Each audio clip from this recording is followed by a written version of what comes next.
Amen, amen. Oh. Actually, hindi ko alam bakit ano eh. Bakit hindi lang pag-face mask yung tao, no? Para makalabas, no? Tapos, para sa smog, no? Para makaan tayo, no? Mapag face to face, no?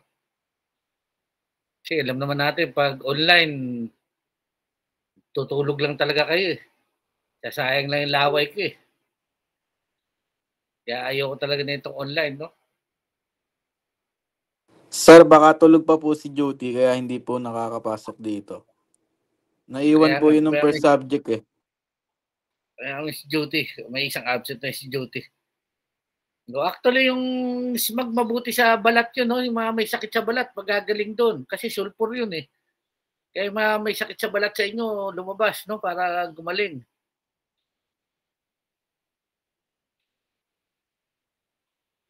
Masama naman doon sa baga yun, sir.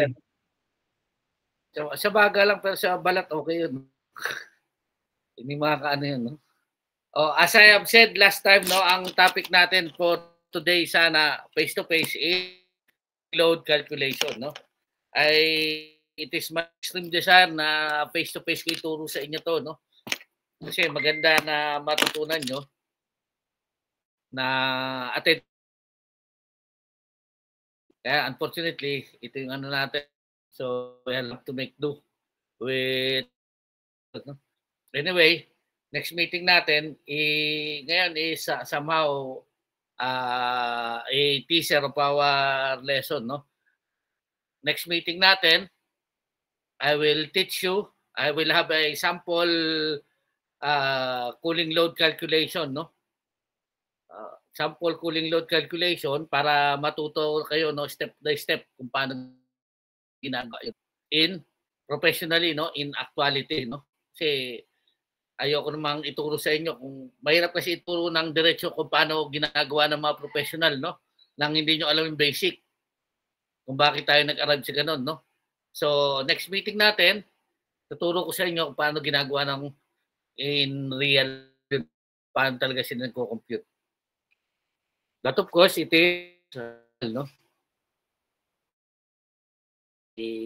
Software na rin yan na nagko-compute ng cooling load calculation. Yan class, buksan ko lang aking ano.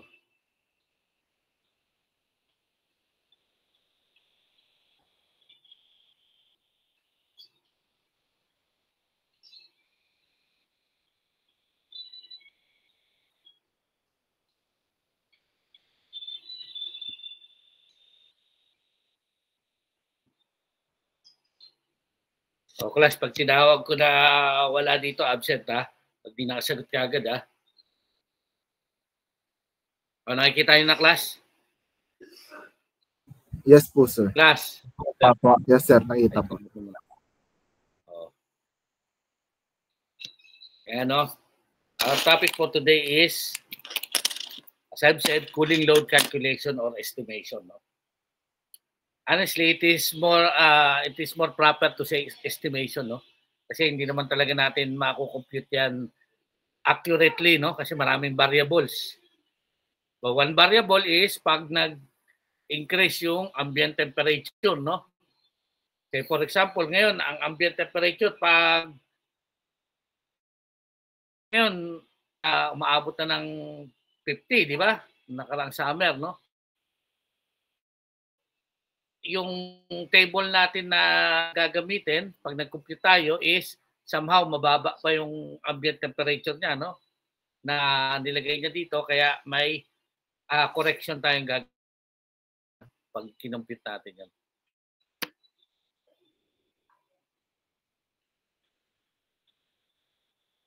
Ano ba yung slideshow to? Slideshow tayo para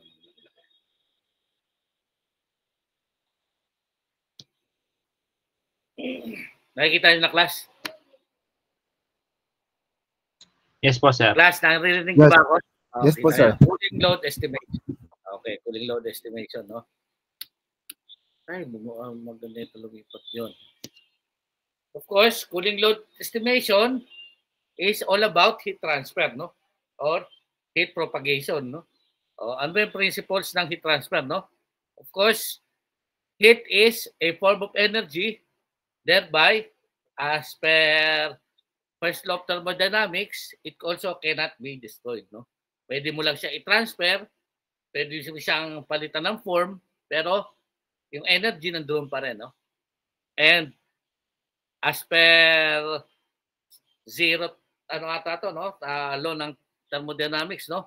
Heat transfers from a high temperature to a lower temperature, no? Higher to lower temperature naturally, unless otherwise you interfere with the mechanical equipment, no? So, say for example, no, yung air conditioning, no? Yung malamig hinihigop ng mainit, no? So dahil sa may compressor, no? May mechanical equipment ka, no? And of course, we all know that heat can be transferred from one material to another. And there are 3 types of heat transfer, no? Alam naman natin, convection, conduction, and radiation, no? Yung conduction through material to material transfer, no? Radiation through radiative heat, no? And convection through warmer air, no? Through air. Yan ano niya, no? Conduction, direct contact, no? Convection, mass motion of molecules, no? Or through air, no? So radiation is through electromagnetic radiation, no? Or radiative heat. So, alamin muna natin mga ano, no? Mga units natin na gagamitin, no? Oh. 1 BTU, kaya ginawa yung unit na 1 BTU. 1 BTU is the amount of energy you have to put to water to increase 1 degree Fahrenheit of 1 pound of water, no? So 1 BTU, no? And for 1 kilocalorie, it is also the amount of energy required to increase 1 degree Celsius, no, of 1 kilogram of water. 1 kilocalorie, as we know, is 4.19 kilojoules. So, BTU, British Thermal Unit, no, for English, no. So, unfortunately, sa ang US ginagamit yung English unit, no, kaya BTU ang mga ano nila, ang nasa code nila. And ang hirap lang kasi sa English, ang hirap mag-convert, no? Maraming values. Unlike by 10 sa ang graduation ng ano, di ba? Kaya ako mas familiar ako sa metric, no? Kaya sa metric yung makukuha ng values, no? So, sensible heat, as we all know, sensible heat is heat that can be sensed, no? Increasing the temperature, no, of heat, no? And latent heat is the heat required or energy required to change the phase of a substance, no? While maintaining the temperature. Ayan, nakita nyo, no? Yung tubig naging gas, no? Naging clouds, no? Through latent heat, no? But temperature is the same. So, ito na yung mga sinabi natin last time, no? Thermal comfort, no? Or human comfort, no? So, human comfort daw is the condition at which most people are likely to feel comfortable most of the time, no? Or occupants would feel comfortable most of the time, no? And it is also called, as we have studied during the previous meeting, thermal comfort, no? And for thermal comfort, the design temperature is 78 degree Fahrenheit, no? That is 22 degrees, no? Or 20 plus degrees Celsius, no? And sa kanila kasi dalawa, may summertime pa silang ano, no? Kasi hindi man nila kayang painitin ng sobra pag summer, no? Kaya may design temperature lang sila, no? And sa US, ang design relative humidity nila is 30 degree to 40 degree. Masyadong mababa yung sa kanila, no? Sa atin, 50 to 60 lang yun yung relative humidity natin na yun, no? Bakit kaya ganong class? Ano sa tingin nyo, bakit sa atin mas mataas ang ang design relative humidity? Ano kayang isa sa reason? Tropical country tayo, sir. Plus 5. Plus 5 sa quiz, yung mga tama ng sagot. Mr. Galapate. Sir, siguro, sir, tropical country tayo. Nasa equator line. Maybe. Konti, no? Pero tama, no? Miss Molina muna, Miss Molina. Sir, siguro po kasi archipelago po tayo, napapaligiran tayo ng bodies of water, kaya po yung air natin mas maraming moisture. Pwede rin, no? Si Lama muna, bago si Dador. Mas mababa po yung moisture ng hangin po dito kaysa sa USF. Yun ang mali, no? Mas mataas ang moisture ng hangin dito sa atin. Mataas. Mali yun, no? Mataas ang moisture dito sa atin, no? Yung hangin, no? Mr. Dador. Sir, as mentioned last time, sir, pag sinabi yung relative humidity, ito yung tinutukol yung water vapor content ng isang hangin. Ang Pilipinas is surrounded by water. So, ititinoy yung Gulf Stream, which yung tinatawag nating circulation of air sa buong mundo. Ang hangin natin, hindi maiwasan dadaan sa large body of water. Makakahigop sila ng mga water vapor. Dahil nasa tropical country tayo. So, most of our air, malaki po yung water content po niya, water vapor content po, sir. Yun yung pinakatama, no? Yung kay Dodo. Kasi dito sa atin, ang relative humidity nga normally dito sa atin, lalo na pag umuulan, nasa 90, no? 90. Kaya sanay tayo sa slightly humid na hangin, no? And it would take a lot of energy para ibaba natin sa 30 to 40 degree, 40% relative humidity yung ating design humidity, yung relative humidity natin. Kaya dito sa atin 50 to 60 okay na, no? And sa kasi medyo dry yung hangin nila doon, no? Hindi ganun lalo na yung nasa middle part ng country nila, no? Ma-dry yung air nila, no? Kaya sa kanila, sa atin yung 30% medyo dry na yan, no? Irritant na sa atin, no? Pero sa kanila kasi malamig kasi sa kanila, no? Kaya hindi kailangan na humid yung hangin, no? Na may konting humidity, no? Yung 30% okay sa kanila yun, no? Kasi malamig nga yung temperature sa kanila.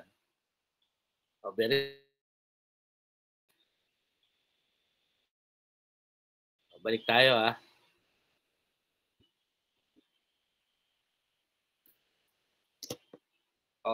Ito na yung sinasabi natin last time, pinag-aralan natin, di ba? Factors affecting human thermal comfort or human comfort, no? Yung pinag-aralan natin, 4 lang, di ba? Ano yung 4 na yun? Temperature, humidity, Indoor air quality. and air movement, no? Air movement, no? So dito, hindi naman to, no? Of course, dry bulb temperature, yung temperature, no? And humidity, siyempre, kailangan controlled yung humidity, no? And air movement, kailangan yung hangin gumagalaw, no? And fresh air and clean air, of course, no? Indoor air quality, no? Malinis dapat, no? Dinagdag niya lang dito yung noise level, no? Noise level. Noise level, kailangan yung area is within yung noise nung isang area is within tolerable range, no, ng tao. Kaya lang dito mas sa atin maingay talaga mga Pilipino, no? Hindi naman tayo masyado andyan, no? Pero kailangan within tolerable range pa rin, no? And of course, no, adequate lighting, kailangan tama naman yung ilaw, no? Pero kasi yung mga yan, hindi na sakop ng air conditioning yan, no? ibang treatment na ang ginagawa dyan, no? Noise level, kailangan maglagay ng acoustic insulation, adequate lighting, maglagay ka ng additional na ilaw, no? And yung last, no, proper furniture and work surfaces, no? So hindi na rin ano ng air conditioning yan, no? So yung apat lang, no, sa air conditioning.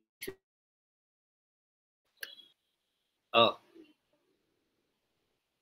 Antong graph na to, class? Ang tawag sa graph na to? Hula. Dali, anong graph na to? Pag-aaralan natin to later on, no? Itong graph na to. No? Psychometric chart po, sir. Very good, no? Yan yung psychrometric chart, no? It defines and states the properties of air at different temperatures and different humidity, no? Makikita niyo diyan yung energy content ng hangin at a certain dry temperature and no? Kasi syempre, kukumputin mo kung ano yung ilan yung energy na kailangan mo, no? To move an air, no? Or to convert air to cool air at a certain at one temperature to other, no? Para ma-create ka ng air conditioning. Ito sa air side to, class, ha? Pero yung inaano na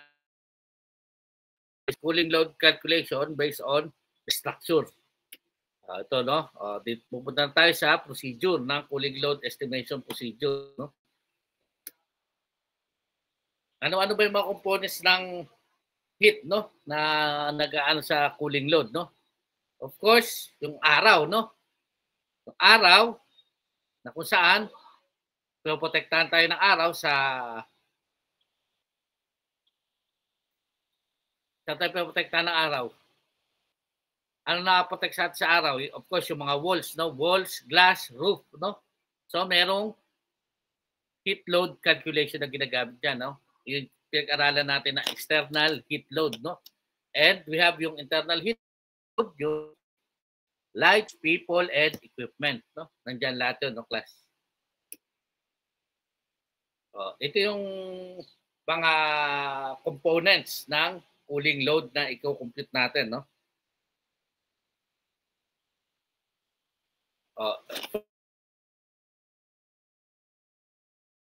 Through roof, walls, windows, and highlights, no? Of course, yan yung structure natin, no? Yung building envelope cooling load, no? And kung mapapansin natin, sensible load lang siya, no? Sensible heat lang ang tatanggalin natin dyan, no? Walang latent heat yan, no? And you have your space load and coil load. Yung coil load, pag-compute, no? Pag magko-compute ka ng kasi kailangan na natin yung psychometric chart, no? And solar radiation through windows and skylights, no? Of course, kasi sa ang glass, may dalawang type nga ng heat na natatransfer doon, no? Yung radiation at saka yung convection, no? And next is conduction through ceilings. Of course, may init pa rin yan, no? Conduct sa ceiling, no? And the latter part is more on internal heat load, no? People, lights, equipments, infiltration of air, no? And ventilation and other system heat gains, no? Sa mga equipment, say yung may malaki kang database do sa ano mo, no? Mga server room, may heat gains yan, no? And kung mapapansin natin, ang may latent heat load lang is yung tao, yung appliance minsan, no? Lalo na kung appliance mo is rice cooker, no? Na kung saan merong may change of phase ng matter, no? And infiltration, yung hangin na pumapasok sa enclosed space mo, especially kung hindi airtight yung enclosed space mo, no? And normally naman mahirap gawing airtight ang isang space, no? Talagang may infiltration ng hangin diyan palagi, lalo na kung binubuksan niyo yung pinto, may papasok na hangin, no? And of course, ventilation, no? Pag nag-introduce ka ng fresh air and nag-evacuate ka ng exhaust air, may load, no? May heat load yung ini-introduce mo na fresh air, which is at ambient temperature, and also may latent heat load na kailangan tanggalin mo doon, no? Kasi tinatanggal mo yung moisture noon.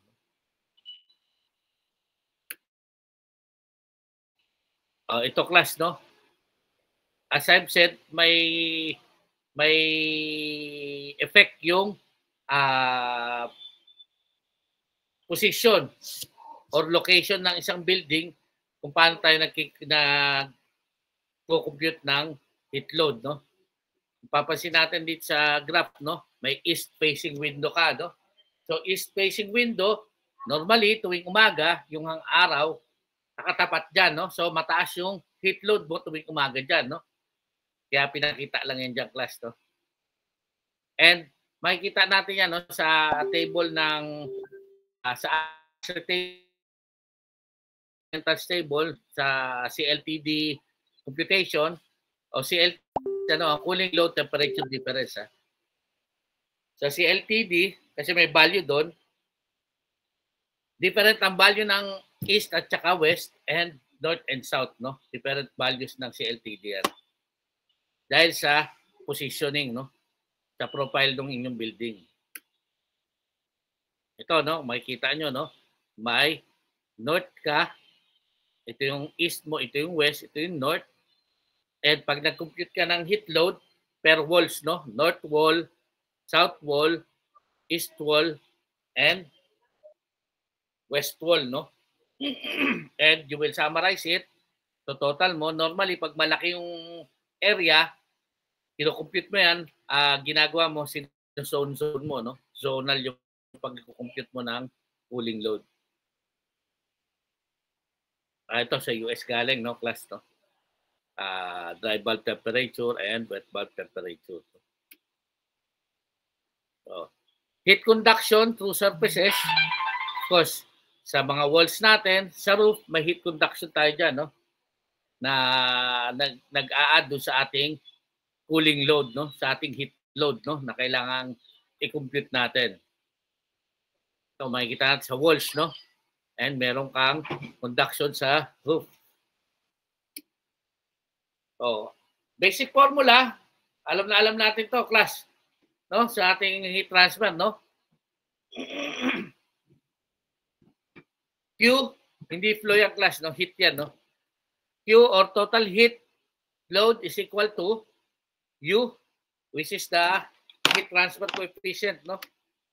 And A, area, and delta T, which is the temperature differential between your design temperature and your outside temperature, no? Or ambient temperature, no?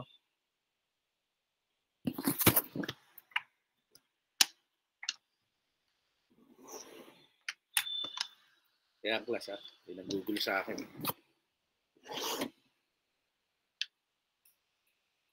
Oh, any question, class? Wala po. Mukhang tulog na yung estudyante ko. Wala sumasagot. Okay, let's continue. Oh, U factor. Of course, ang U? Ano sabihin ng U?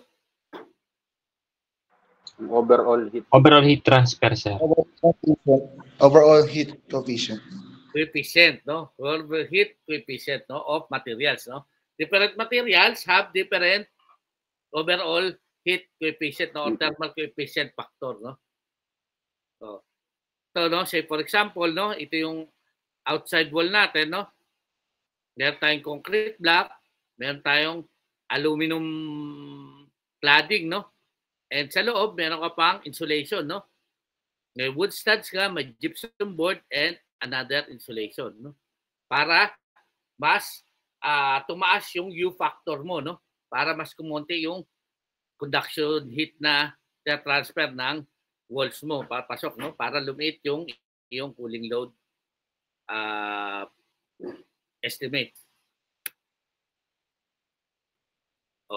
In computing U factor, of course, sa mga materials, yung mga materials na yan, no, na binibil natin, no, mga concrete block,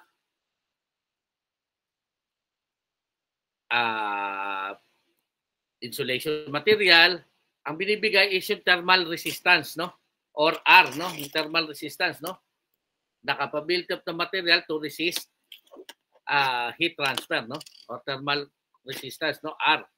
And yung R value na yon, para ma-convert natin sa U is it is just the reciprocal, no?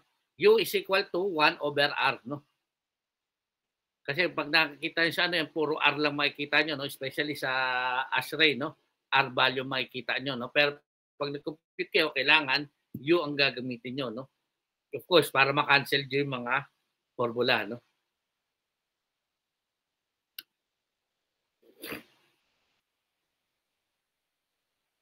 Ito yung example class, no, ng computation ng conduction heat, no.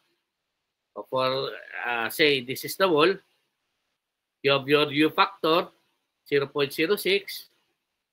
Base din sa ano natin kanina, no, dito sa tinignan natin kanina, no, sa kinumpute natin, no, U factor is 0.06 at an area of 380 square feet, no, times your delta T. 95 is the ambient temperature and 78 is your design indoor temperature, no? So ang cooling load mo na kailangan para makagkaroon ka ng indoor temperature 78 is 388 BTU per hour, no? And using SI values, it is 0.33. Yan dito, no, 0.33, no, nakalagay, no, sa watt meter, no, times 36.3 square meter multiplied by delta T, 35 being your ambient or outside temperature and 25.6 being your design indoor temperature, no.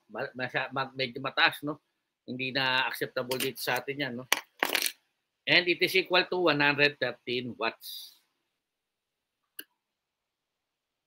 Sunlit, ano, no, yung mga solar angles, no, na nag-change each time of the day, no, may epekto yan sa ating cooling load calculation, no, sa conduction heat na nare-receive ng ating enclosed space, no, especially sa mga glasses, no. Kaya pag nagko-compute ng cooling load calculation, mayroon kang summary, no, per time of day, no, na kinukuha mo per time of day kasi iba-iba yung heat load ng mga walls mo per time of day, and at the end of it, you will summarize it and nasa iyo kung i-average mo, no, o kukunin mo yung pinakamataas na value. Ayan, no? Kaya may solar effect versus time lag, no? Kung makikita sa baba, ito yung time of day, no, and yung solar effect, no.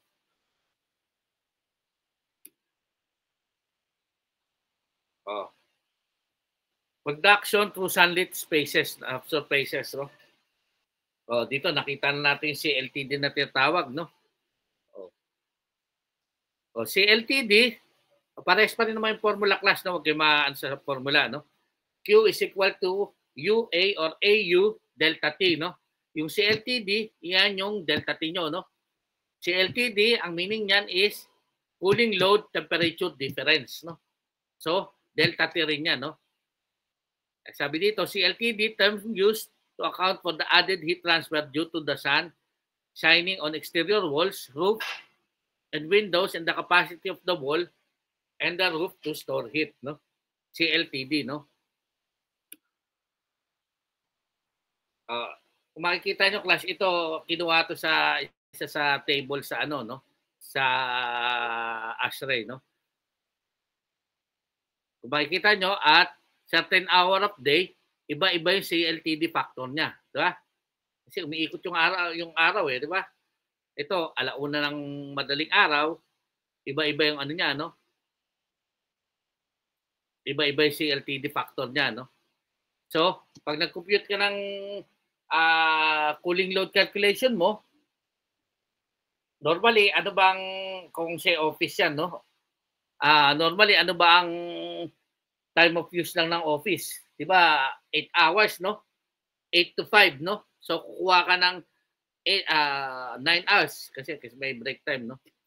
9 hours na cooling load calculation mo. Then, sa-summarize mo yun. Then, average kung para makuha mo yung iyong overall total cooling load, no? Class, nalilito na ba kayo? Naunawaan niyo pa rin ako?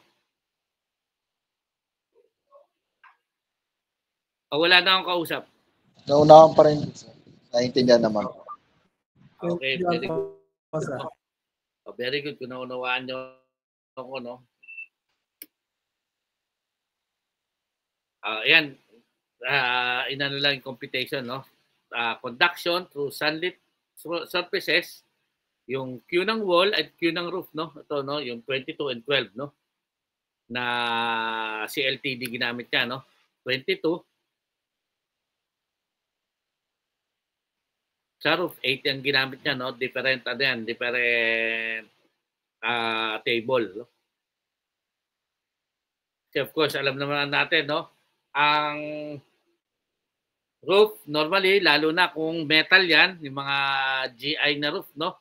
Alam natin sa material science natin, di ba, ang metal is good conductor of heat, di ba? Compared sa concrete, no? Kaya pag yung bahay mo, yung walls is puro yero, mainit, di ba? Kasi good conductor of heat yung bakal, no? Or yero. And for windows, no?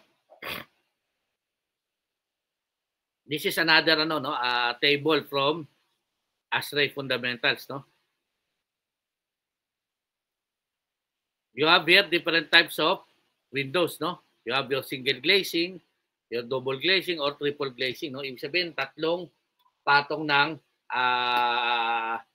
tint yan, no? Kung triple glazing, no? Kung single glazing, isang patong lang ng tint, no? And yung mga data nito, makukuha nyo naman to sa mga supplier, no? And meron yung aluminum without thermal break. Ito yung frame niya, no? And aluminum with thermal break, and pag wood and vinyl yung frame niya, no? Iba-iba yung value niya, no? And ito pa rin yung kanyang R values class, no?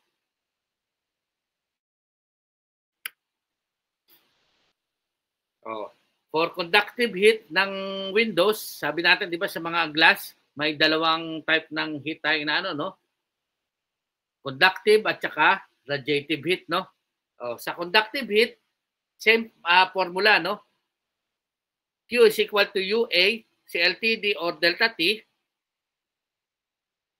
Since dito nakuha natin CLTD, no?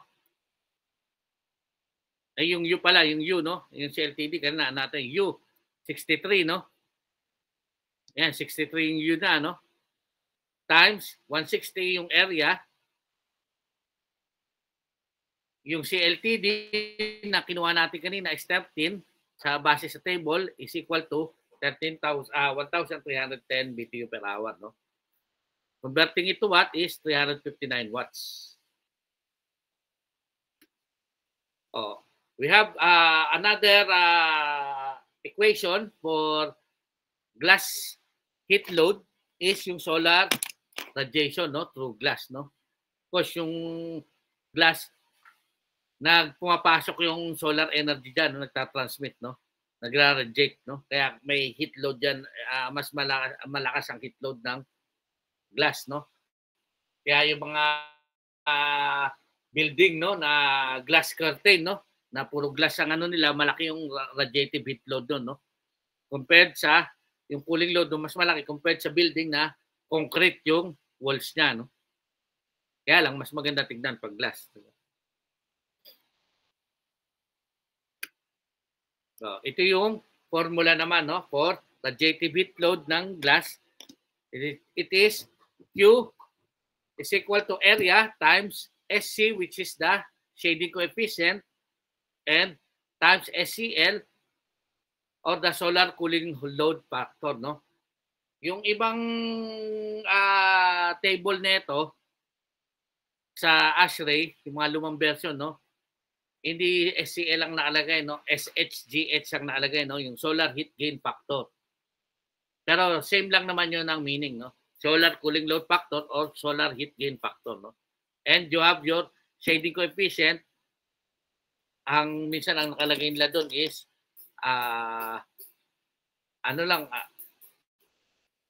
shade ata ang nakalagay, no, sa ibang version ng ASHRAE, no? Pero same essence, no? Same formula, no? Area times shading coefficient times solar cooling load factor, no?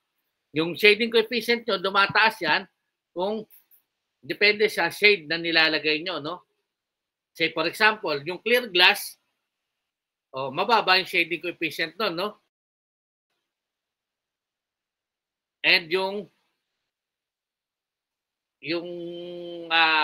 dark glass, of course, mataas yung shading coefficient nun, no?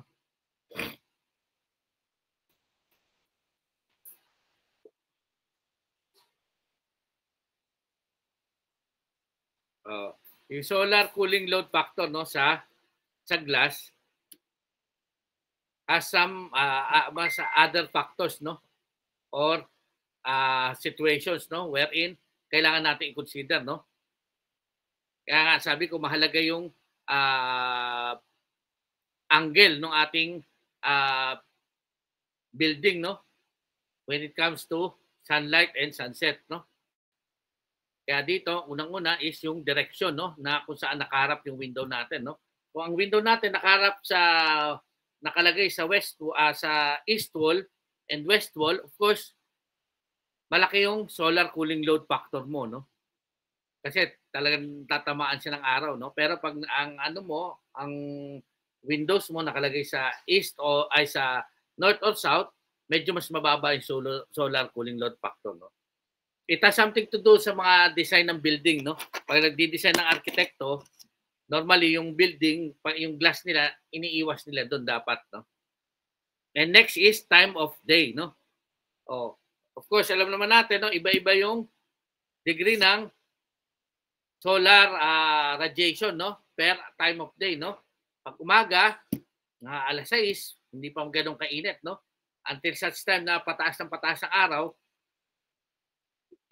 lumalakas yung solar radiation, no? And also, it has an effect to the solar cooling load factor, no? Tumataas yan per time of day, no? Pasunduro, sige si Drake. Wait lang, class, ha? Caleb! Pasundo daw si Kuya Drake sa gate. And next is month. Bakit may kinalaman yung month? Class. Sige, kung sino may nagtaas ng kamay, no, hindi ko makita eh. Ano po, sir? Seasonal changes po, sir, siguro. Seasonal changes, very good, no? Kasi, siyempre, katulad dito sa atin, no? Ang hottest month dito sa atin is March to May, no? Yun ang hottest month, no? Na ano. And so when you are computing your solar cooling load factor, your cooling load calculation, you must consider yung hottest month, no? Kasi pag consider mo yung malamig na panahon, pagdating na mainit na panahon, hindi na sapat yung aircon mo, no? Mainit na, no? So, month is also a consideration, no? Next is latitude.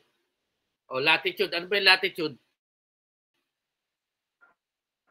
Distance, sir, ng north and south sa equator line. Amen, no? Tama yun, no? Ano yan, no? Yan yung distance natin from the equator, no? Unfortunately, sa ASHRAE, ang value lang nila na binigyan, no, ng table ng mga factors na to, no? Solar cooling load factor, CLTD, cooling load temperature difference, is North America lang, no?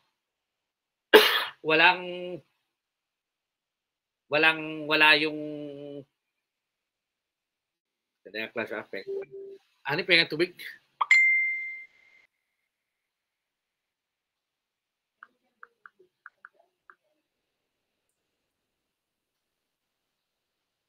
Wala class yung ano, no? Wala yung Asian countries, no? Kaya tayo, kailangan alam natin kung anong latitude nagpo-fall ang Pilipinas, no? Para ibabangga natin yon sa same latitude na kung saan may available na values, no? Oh, tayo sa Pilipinas, we are around 12.8 degree north, no? Sa latitude, no? And ang katapat natin na bansa sa sa Amerika is yung Nicaragua, no? Nicaragua.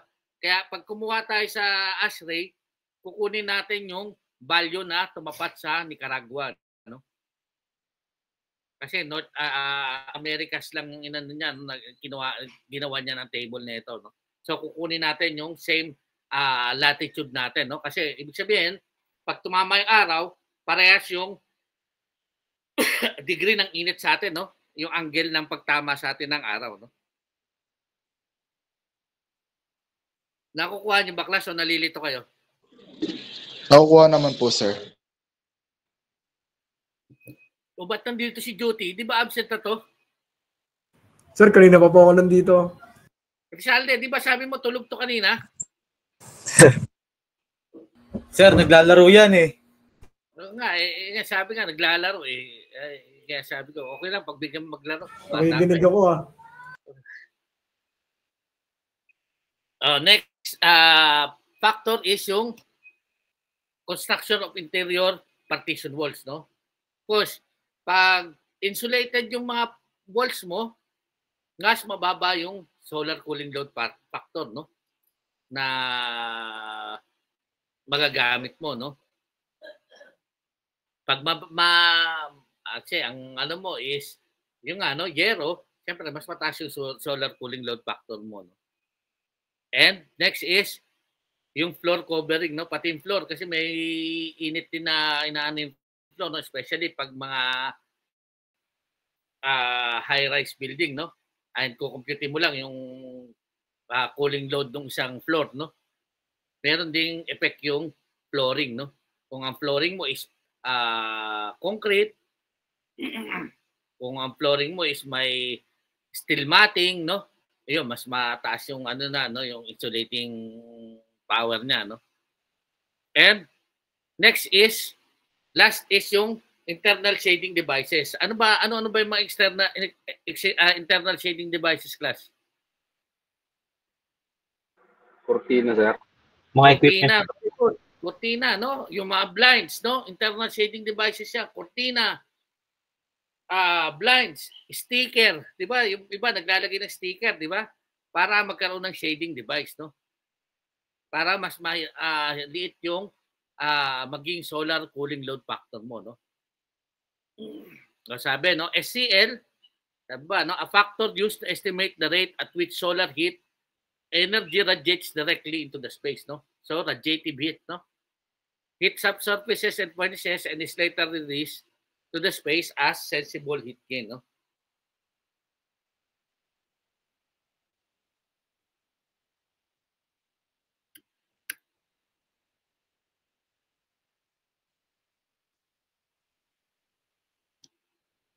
Ito, no? Yung pag-compute ng solar heat gain sa glass radiative heat, no? Yung Q is equal to area times SC times SCL, no? Yung shading coefficient and shading solar cooling load factor, no? Sabi dito, shading coefficient is an expression used to define how much of the radiant solar energy that strikes the outer surface of the window is actually transmitted through the window and into the space, no? Of course, no? Shading coefficient, as we have said earlier, has something to do with the shading of your glass, no? Yung tint, no? Kung gaano ka dark or gaano ka liwanag yung glass nyo, no? Na kung saan, alam naman natin, no? Pag itim, no? Nag-black niya yung init, no? Yung heat, no? Pag clear yung kulay, so ina-absorb niya yung heat, no?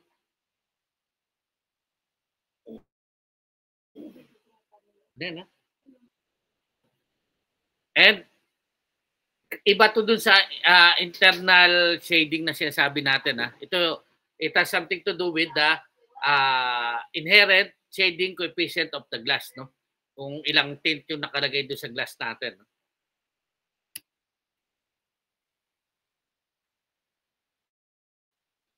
Ito yung class, no? Yung mga table ng shading coefficient, no? And there are different types of glass, no? Uncoated, reflective, no? Yung mga reflective na glass, di ba? So, mababa yung shading coefficient no, no? Ibig sabihin, yung pumapasok na init, konti, no? Kasi nire-reflect niya, no? Yung mga one-sided mirror na glass, no? And we have yung uncoated double glazing, no? And yung reflective double glazing, of course, mas mababa yung solar radiation na papasok sa space mo, no? Pag ganito yung glass na ginamit mo, no? This data, makukuha nyo to pag when you are already practicing your profession, no? Makukuha nyo to sa mga arkitekto, no? Bibigay naman ng arkitekto yan kung ano yung gagamitin nila mga glass sa building, no? Mga glass wall nila, kung anong type ang gagamitin nila. And meron ka dito, no? Yung pati yung frame, no? Yung other frames, ito hindi ko maano kung anong frame to eh.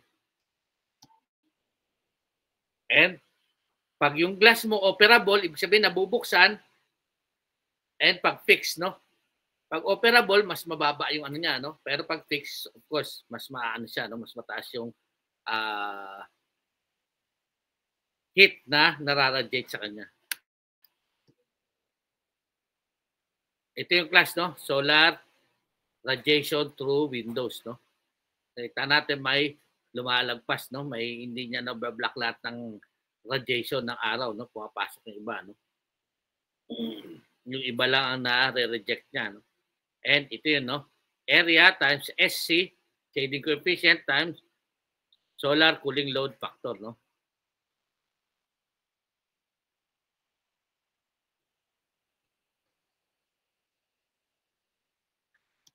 Alam na natin ang pag-compute ng mga external heat, no? Anong formula ng pag-compute ng external heat?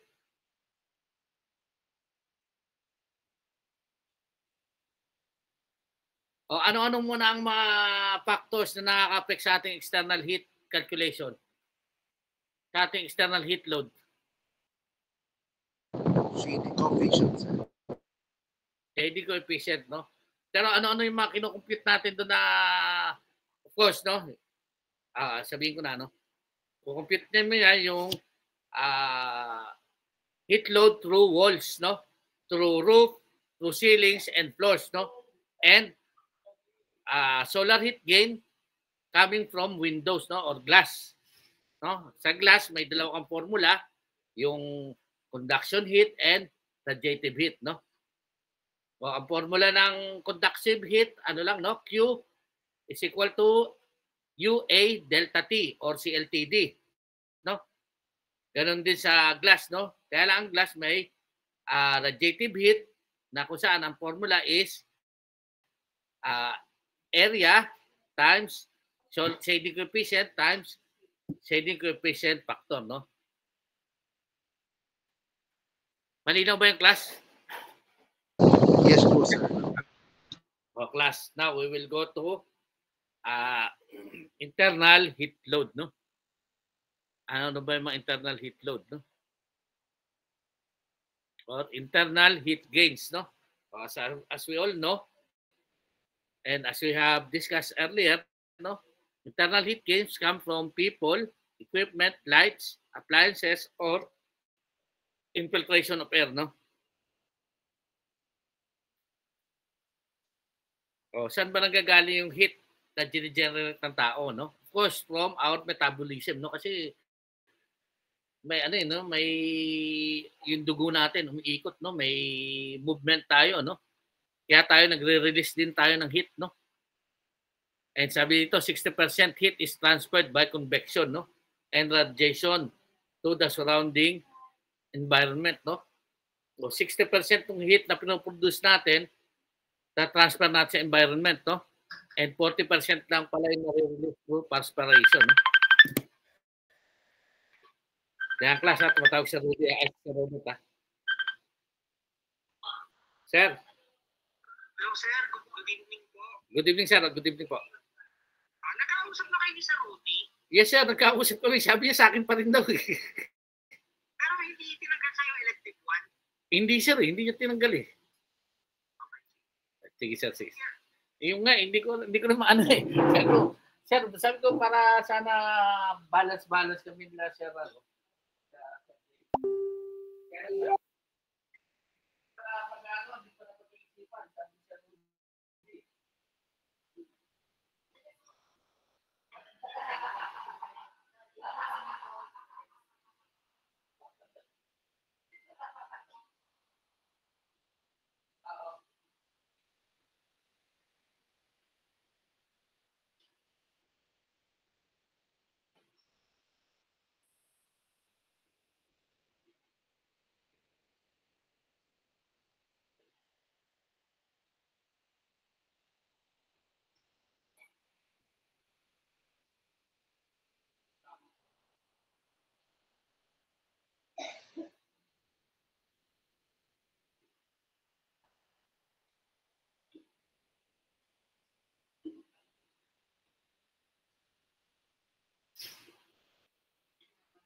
Tungkol doon sa pagpapalit ng ano yun eh. Yung rego doon dapat eh. Hindi ata pumayag si Sir Rudy. Kaya hindi tayo tuloy tayo doon sa dati nating schedule. Andiyan Yes, pa ba po, kayo, sir. class? Yes Hero po. si Duty, sumasagot ah. Sir, bali hindi na every Thursday yung elective po natin. Hindi, Thursday pa rin. Thursday ng Okay. ng umaga. Opo. 11, no? Elective natin, no? Again, let's go back to our lesson, no? Tapos na tayo dito. Na natin yung ating slide.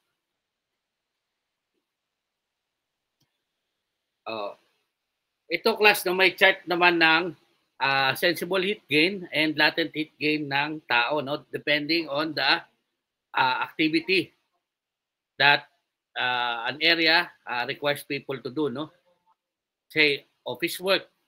Yan lang, mababa lang yung, no, yung sensible heat gain niya. Kasi siyempre, pag ang tao nakaupo lang, wala masyadong, no, yung metabolism niya, relax, no? Hindi masyadong, compared sa, kung ang di-design nyo gym, no, mataas yung sensible heat gain niya and latent heat gain, no? Kasi, yung tao dyan, perspire talaga, no? Nagkumikilos, no? And ang pagko-compute niyan, i-multiply nyo lang by number of person, no? By number of person na kung saan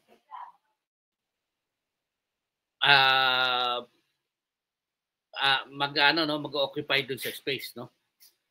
Ngayon, tanong, paano nyo malalaman kung ilang tao ang mag-occupy dun sa isang space?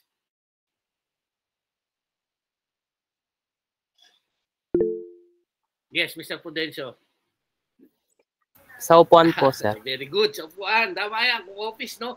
Kung gaano kalaki yung table, siyempre hindi naman pwede mag-gano ng maraming tao pag wala konting upuan, no?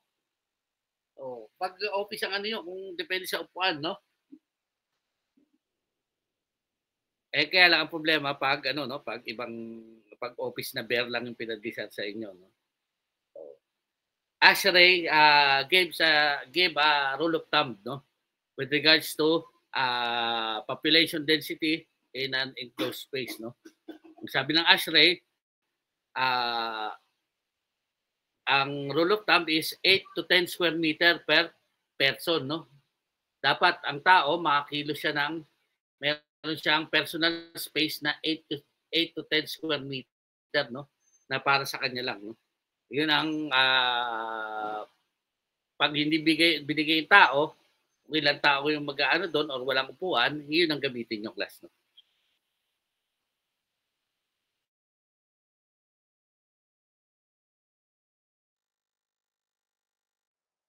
And ito yung cooling load factor for people, no. May cooling load factor for people din, no, na inaano, no, na for total number of hours sa isang space, no. Of course, ang normal work hours natin is 8 hours, no. So normally 8 hours to class, no. And ito yung hour, no, kung anong oras sila pumasok, no. And heat gain for people is computed, ganito lang class, no. Number of people times sensible heat gain times CLF, no. Cooling load factor ng tao, no. And dalawang kino-compute natin sa tao, di ba? Sabi ko, sensible heat gain and latent heat gain, no? Latent heat load, no? For latent heat load, may table tayo ng latent heat and multiplying it by number of people, yun lang ang ano nitong class, no? Yun lang ang total nyo, no?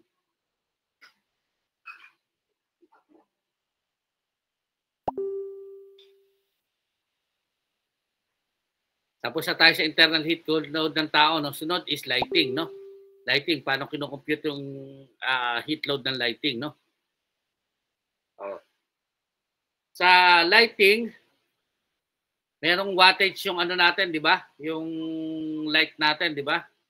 May mga 50 watts, although yung mga LED ngayon, mababa talaga, no? I-multiply mo lang siya sa ballast factor times CLF, no? Yung cooling load factor, no? Ang ballast factor ito, no, binigay niya na, no? Ballast factor for fluorescent light is 1.2. For incandescent light, yung mga bumbilya is 1.0, no? So, say for example, you have 5,400 BTU per hour of lighting, no? Times 3.41, yung balance factor, yung ano niya, times balance factor, no? BTU per hour times balance factor. Ito yung area to class, area. Area yung class, 5,400, times BTU per hour times balance factor times CLF, no? Hindi nyo na kailangan kunin pa kung gaano kalaking ano, no, yung kung gaano kadaming ilaw, no? And next is heat generated by equipment, no? Oh, again, meron lang yang sensible heat gain and latent heat gain, no? O i-multiply mo lang kung ilan yung equipment sa sensible heat gain niya and cooling load factor, makukuha mo na kagad yung iyong sensible heat load, no? And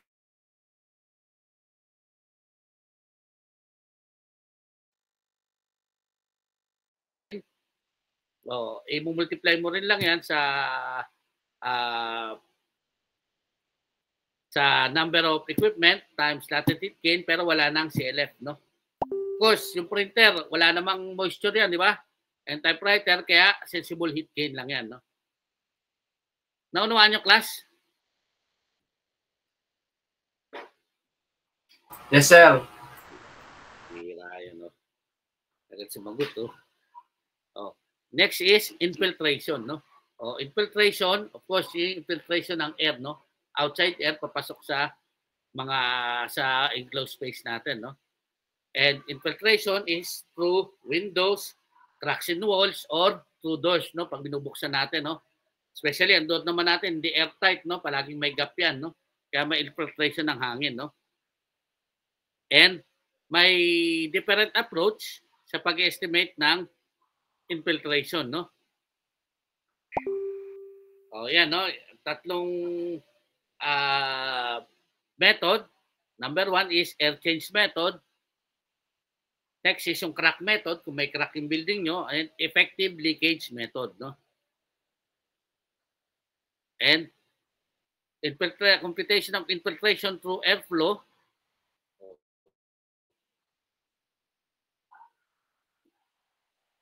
Ito class, anto, through air change to class, ha? So, ang required mo, kung ito yung area mo, may 0.3 ka na air change, divide by 60 minutes is equal to 162 CFM, no? Yung air, infiltration air mo, no? Convert, kung ito, kinonvert lang class sa, ano, sa meter cube per second, ha? Kinonvert nyo lang yan, ha? Pero parehas lang ng value yan. Computing for heat gain from infiltration, you will have for sensible heat gain 1.085, no? Constant yan, no? Times airflow times delta T. Alam naman natin delta T, no? Yung ambient temperature minus over design indoor temperature, no? Or outdoor humidity ratio sa latent heat na kukumputin natin, no? Dalawa naman yan, no? Sa infiltration, di ba? Sabi natin may sensible heat and latent heat, no? For latent heat, it is times 0.7 latent heat factor times airflow times delta humidity ratio, no? O kung ano yung ang ambient humidity natin is 90, ang indoor design humidity natin is 50, so 90 minus 50, no? Multiply lang natin sa airflow, no? Yun yung latent heat load niya, no? Itong mga factor na to class, minsan nagbabago yan, no? Kaya lang ito na yung ginamit nila, no? Na sa specific heat ng hangin, no?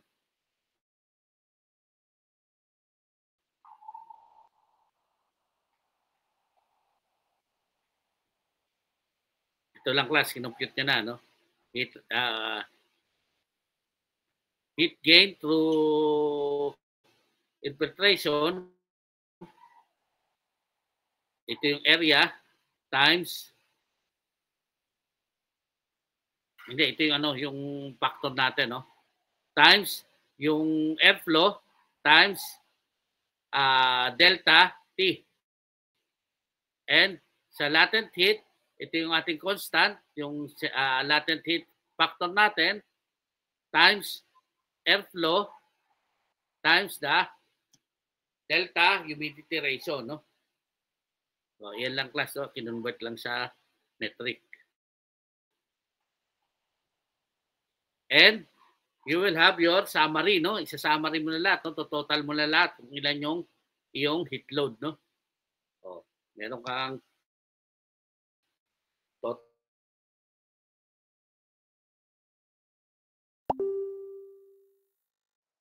people, lights, equipment, and filtration, no? Ito yung mga indoor heat load mo, no? And your latent heat load, total mo lang lahat, no? And isasama mo lang yan yung total cooling load, no? And may nakalimutan pa tayo yung ventilation, no? Ventilation, ano siya yung ventilation, kailangan natin dito ng ano, no, ng psychometric chart, no? Pero meron silang pwede nating estimate yung ventilation using specific heat ng air, no? So, yung ventilation, of course, alam natin, no? May outside air and may indoor air, no? Normally, sa mga ducted aircon na space, no? Na air conditioning lang, yung ventilation nila, para pagpasok sa space is medyo malamig na, dinadaan nila sa air handling unit yan, no? Or sa cooling coil, no? Sa fan coil, no? Dinadaan nila para pumasok sa fan coil, no? Para sasama na siya sa return air, pagbuga niya sa space is conditioned na siya, no? Malamig na siya. And may load din yung ventilation mo, no? Kasi dadagdag sa load ng coil mo yan, eh. Yung init ng ano mo, no? Ng coil, no? O paano ba ino-compute yung ano, no? Yung required ventilation, no? O for indoor space, kung saan hindi mo pwedeng gamitin yung air change ratio, no? You can use this. Actually, this table is can also be found in ASHRAE, no? For ventilation requirement per person, no? For different spaces, no? Enclosed space, no? Say for office, no? Required na ang isang tao karon siya ng ventilation rate na 20 CFM, no? So kung ang nagtatrabaho dun sa space mo is 100 people, so kailangan mo ng 2,000 CFM na ventilating air requirement, no? So 2,000 CFM yung papasok na fresh air mo dun sa air conditioning mo, no? And computing for cooling load due to ventilation, ginamit niya rin class yung ano, no, specific heat ng ano lang, no, ng hangin, no, times 360 ito yung capacity ng air na in-estimate niya, no, 360 CFM times delta T uli, and ito times humidity ratio rin, no? Yung percent humidity ratio, no? Sa latent heat.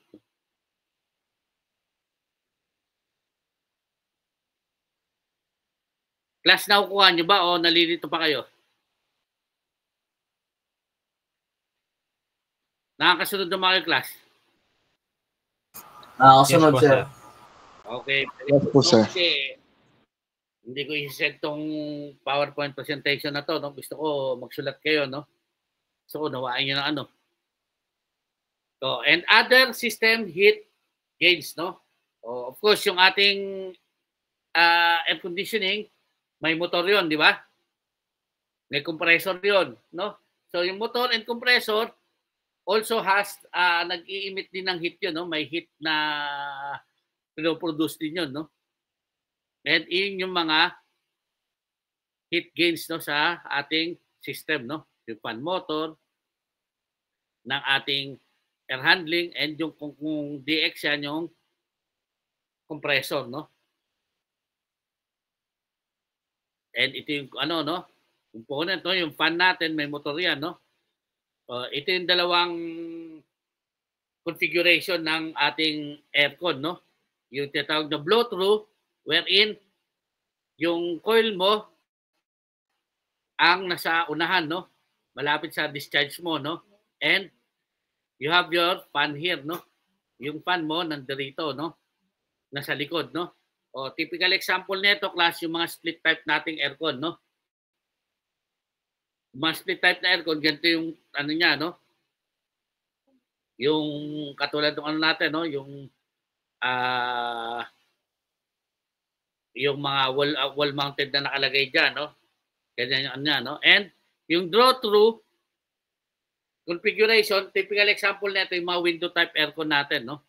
Higupin niya maintahangin, dadaan muna sa coil, then saka ibubuga ng fan, no? Ganun lang yung ano niya, class. And also we have heat gain sa mga ductworks natin, of course, no? Yung ductworks, lalo na kung di well insulated, may heat gain din yan, no? So may factor lang tayong dinadagdag dyan, no? Para sa heat gain yan, no? Normally 5%, no? Hindi naman na kasi natin ma-tedious na pag kinumpit pa natin yan, no? Ayan, mali ang class, no? Mali yung ganyang installation, ha? Pagkahaba-haba ng flexible. Parang may bulati sa kisame, no? Pag may ginawa kayong nakita akong ganyan, puputulin ko yan. And you have your, of course, no, again, no, summary ng cooling loads nyo, no? Including yung ventilation load, no? Yan, pagtototal nyo lang, class, no? Oh. Ito yung ano, class, no? Tinatawag na space load, no? Or cooling load ng space, no? Oh, meron tayong next natin, alas 7 na, no? Pag-aaralan naman natin yung coil load, no? Kung paano naman, kung saan gagamitin natin yung psychometric chart, no? When we say coil load, kung may cooling load na tayo, class, no?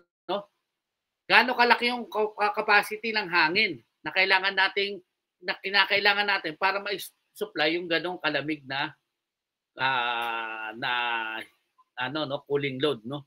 Yun naman yung pag-aaralan natin next time, no? Using our psychometric chart, no?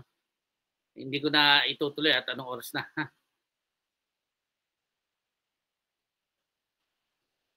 Any question, class? Wala po. Naanto ka na.